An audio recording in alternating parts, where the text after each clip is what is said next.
Hello, good afternoon, Dennis and Marie. How are we both today? Yes, no, very well, thank you. Well, first of all, congratulations on your engagement and on your upcoming wedding.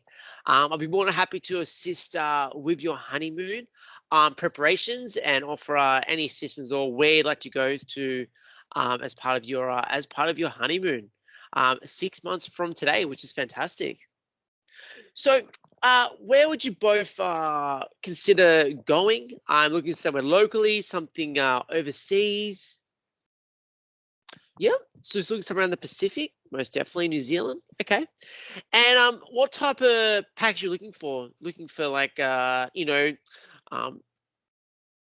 cruise, looking for an end destination at a resort, adventure holiday, um, ecotourism. I'm looking for a cruise. Oh, fantastic. Well, the cruise industry is very much booming in Australia these days, which is a fantastic choice. Now, if you're looking at traveling from 6 months from today, there are quite a few options that are popping up just on the system right now as I have a bit of a look. Now, we're looking somewhere it's more, a 14-day cruise, 7-day cruise, short destination. Um, Yep. Okay, so you live in Sydney. Okay, fantastic. So if looking from Sydney, did you want to go Sydney, return back to Sydney? Or do you want to start in Sydney, go across to say to New Zealand and then fly back?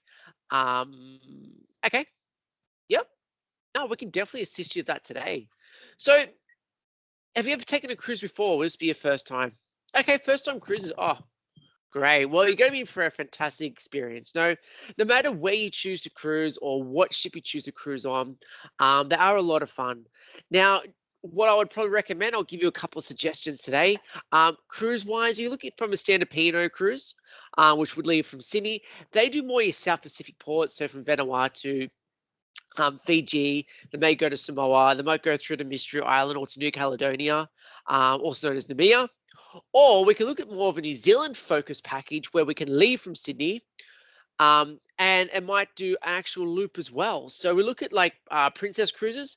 The Sapphire Princess will be commencing cruising early next year. So if you are looking to travel 6 months from today, so around June next year, Princess Cruises do offer a 30-night cruise on the Sapphire Princess. Now, the Sapphire Princess is around 116,000 gross tons. It has travelled, around Australia over the last few years, but due to COVID, it was, was a mercenary ship out of the Philippines there. But yeah, 30-night cruise available. That's also going to be travelling, say, from Sydney. It's going to have about 4 sea days. It'll go across to the Bay of Islands, around through to Auckland, or go to Taronga, so you can kind of see some of the, do some sightseeing. You can do a couple of tours there around the volcanoes themselves. You can go down to good old windy Wellington there, do a little bit of shopping for the day before down to Christchurch, down through to Dunedin. And what you'll probably do as well, once you leave Dunedin, which you'll find it's quite an amazing little township. It's very much got that Scottish heritage. It will go down through the fjords and go through a national park there. Depending on the weather, it does get quite foggy, but it's quite amazing sailing through the fjords and seeing some of those waterfalls before heading back to Sydney. And that is looking at a 13-night package. If you look at some other options as well there, Celebrity Cruises, they're a beautiful cruise line if you're looking for your honeymoon itself. The Celebrity Eclipse is also available. So it's actually also doing similar ports to the Sapphire Princess. Because the only difference is now it's just going to be a 12-night cruise, and it'll be a slightly different port where it's going to not go to the Bay of Islands, but it will go into Napier. And instead of going through the fjords, it will go through what we call Milford Sound. So it's one of the sounds down there. So it's just a slightly different path we'll go through, but still goes through a beautiful scenic route as well before coming back through to Sydney. Now, another option which I can definitely highly recommend, it's one of the probably the newer ships out of the 3 that I can recommend. That's actually called the Ovation of the Seas. So the Ovation of the Seas is quite new. It's about 168,000 gross tons, so it is quite a large ship. If you're looking for, not just going to the ports of call and looking at doing some, shore tours, on board the vessel itself, it's very much one of those technology-driven ships where it's got a big carousel at the top, which would spin around. Has water slide on board, which is probably more of a kid focus as well. But you can also, it's also definitely for adults there. But the ship itself, right, is actually dodging cars on board. There's multiple activities you can choose to do on board the ship there, which I'll go through in a lot more detail in a moment. But from the iFly, down to your bumper cars, going through some of the amazing shows on the Royal Caribbean ships there. There'll be yours to choose from. So that's looking at a 12-night cruise. Going to the same ports of call, but it'll go Napier, Wellington, Picton, Christchurch, Dunedin before going through the particular, Milford Sound there, back through to Sydney. Now, if you're looking at 6 months from now, you're looking at your cruise options there. Weather conditions shouldn't be too bad. You just got to consider it will be winter, so it might be a little bit cooler. Going across, having multiple sea days there. Going into New Zealand, down to like Dunedin, Christchurch, it will get quite cold. But beautiful time to go, right? Because you got to go through the sounds. You're going to see some fantastic snow there as well. Hopefully, sitting on the mountains. So they're the 3 cruises that I do recommend. Now, costs are quite similar amongst all of them. Now, we're looking at more having a suite, inside cabin, a balcony. Yep. Yeah. No, most definitely. So give you a bit of a rough idea. So looking at a standard 12-night cruise, let's go right down the middle. If you're looking more for a balcony itself, so a balcony cabin, you're looking at around $2,800 per person there.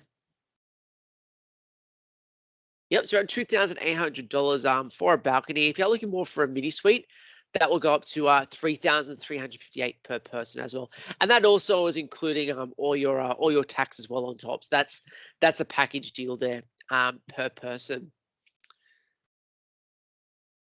If you're looking from a celebrity cruises perspective, they do have an ocean view available, which is at $2,800. A deluxe ocean view with a veranda that starts with $3,000 per person, which isn't necessarily a bad option. It is an obstructed view as well, so you would actually have a clear view. And from what I can see, there is vacancies at the rear or the after the vessel as well, which will give you a nice opportunity when you are sailing in out of port. You will get some beautiful views there as well, just from your cabin from all the sailways. You don't always have to go on top deck. You can always sit from your balcony as well. Now, one great thing about celebrity cruises, they do offer what we call it's called a concierge class. So it's not necessarily having a butler available, but there is a concierge available to offer any assistance at all. And not necessarily you have to take that option, but it is sitting at $3,674 per person there. So you're looking at total cabin price there of $7,300, including your taxes as well. That is per person, concierge class, category C3, which is definitely a nice option as well. If we're looking towards going for the Ovation of the Seas, as I just have a look here at overall package price. So per person, if you are looking just for an obstructed balcony, it is around $2,100. So it is a lot cheaper. Just one thing to be mindful of: you are on your honeymoon. Being a Royal Caribbean ship, it is very much a larger ship, a lot more people on board, family orientated. So if you're looking for something a bit more private, may recommend going for maybe the Celebrity Eclipse or the Sapphire Princess. But for this choice here, obstructed balcony is $2,100 per person. Or if you want a large ocean view cabin, that'll be $2,400, and up to a skyloft suite, or I should say an ocean view with a large balcony, possible obstruction $2,700 there. They're the options that we do have available. They are all in Australian dollars as well. So something to think about there. Now, myself, I have done the Sapphire Princess, and I have done New Zealand in the past, and yeah, fantastic experience. It did get a little bit rough.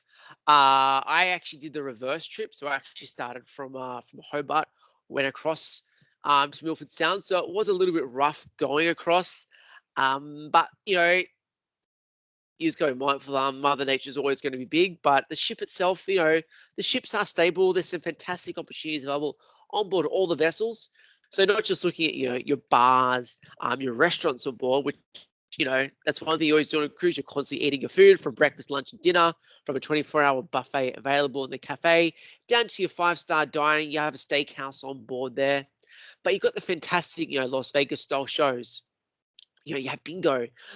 You'll have experts on board that will do like National Geographic. They'll go through all the different ports of call and stuff to look out for, from different types of wildlife to look out for.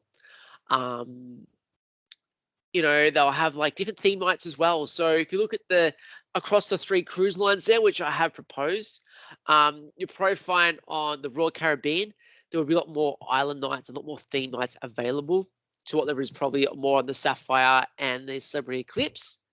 But that is a choice that you could definitely make there amongst yourselves. Regarding drinks packages and that, Princess Cruises do offer a drinks package available as part of your accommodation, and that does start from around $48 Australian per day there, and that will include all your drinks as well as cocktails as well and spirits of the day there.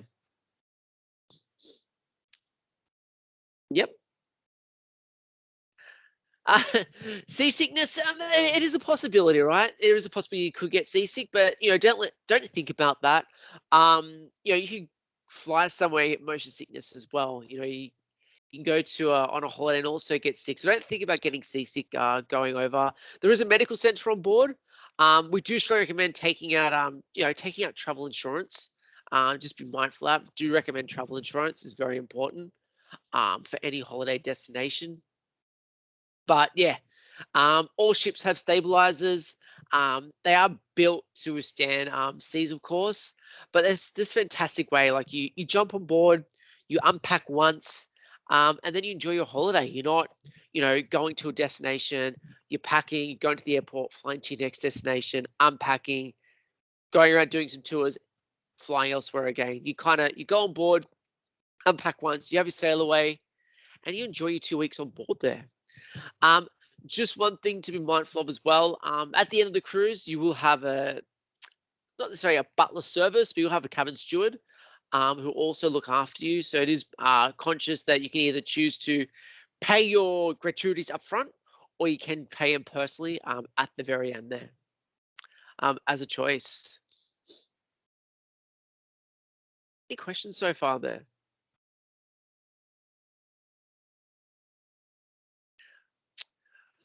My personal choice. So if I had a personal choice, it would be either up to the Celebrity Eclipse or I'd definitely go with the Sapphire Princess.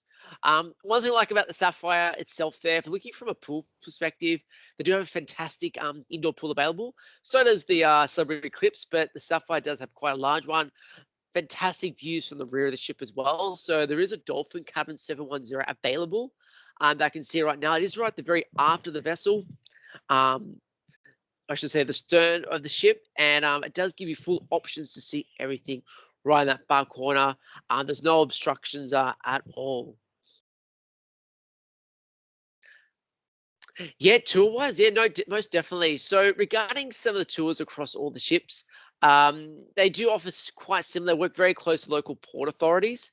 If you were opting towards a Princess Cruises, Princess Cruises do offer some great shore excursions. So, like I said, you will be going through the sounds themselves. So that's just a cruising day, of course.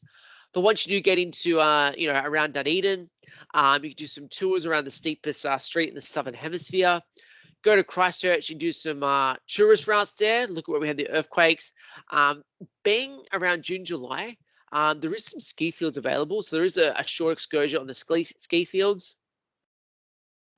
As you got towards Taronga itself there, you will get the opportunity to be able to go and see some of the volcanoes. So you go and look at a hangi as a cruise option there, I should say, as a shore excursion.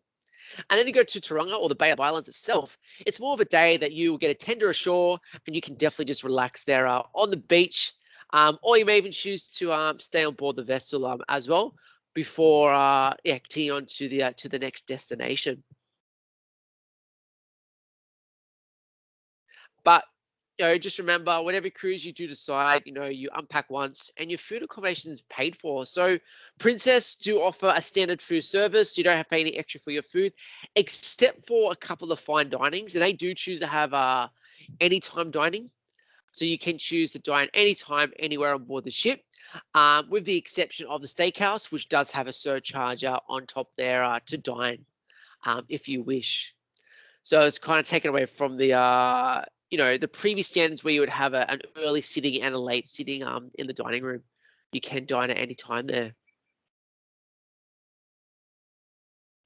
Yep, no, most definitely. So yeah, looking more towards the Princess Cruise or the Celebrity or the Ovation of the Seas. Princess, I wasn't trying to say the Princess Cruise at all, but it is probably my preferred favorite. Now, if you are looking to secure that particular cabin I mentioned as well, the Dolphin 710, so it is on Dolphin deck and is at the aft of the vessel, that is available at the moment. So we can take a deposit over the phone today, or if you choose to, I can put a 3-day hold on it before we do have to release it back to put it back onto back onto the market there. So it is available as a choice if you choose to. Yep, most definitely. So what I'll do, let me just take down some details, and I just need to confirm your name, your date of birth. I don't need to take any credit card details down here. I'm just going to put a 3-day hold, and then what I'll do, on Tuesday, I will give you a call. And if you choose to proceed with your fiance, then we will put a hold on it. And I will take a deposit as well. The deposit will be $1,000. And that is a non-refundable deposit as well. Yep. Of course, if someone does become ill or there is another outbreak of COVID, yes, that money will be returned, or it can be used as a future cruise credits. That is an option as well later on if there was a cancellation. But yeah, it's one thing I would recommend is definitely look at definitely take out travel insurance. But like I said, on Tuesday we can definitely go through that as we take that deposit down and look at those options and next steps. We can also look at a payment plan. So we look at Afterpay, Zip Pay, Hum Money, all the choices as well. I understand how wedding works as well, so I know there is a lot of upfront costs prior to that honeymoon. So if you are looking at doing those small payment plans, we do have an opportunity there to go through Afterpay or Hum or Zip Pay there as well. To make it a little bit easier for you. What I'll also do, because it's your honeymoon, I'm going to put some requests through.